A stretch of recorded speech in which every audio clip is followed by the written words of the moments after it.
Dobrý deň. Som Mária Cisíková a touto cestou vám ponúkam priestor na to, aby ste sa mohli na chvíľu zastaviť, byť vnímaní, vypočutí a prijatí. Som v záverečnej fáze psychodynamického psychoterapeutického výcviku, ktorý je akreditovaný Českou psychoterapeutickou spoločnosťou. V rámci tohto prístupu sa budem spolu s vami pokúšať porozumieť tomu, čo sa vám deje v živote. Čo prežívate, ako sa cítite, čo vás doteraz ovplyvnilo a ako pristupujete k jednotlivým situáciám a vzťahom. Tento náhľad následne nám môže pomôcť k tomu, aby sme dokázali mobilizovať vaše vnútorné zdroje pre pozitívnu zmenu.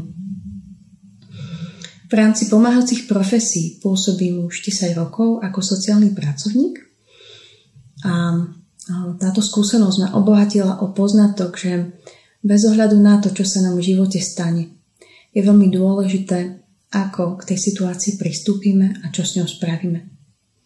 Rozumiem tomu, že rozhodnúť sa pre zmenu, ako aj ju urobiť, je naozaj veľmi náročné. A preto vám prajem, aby ste sa do daného času mali čo najlepšie. Dovidenia.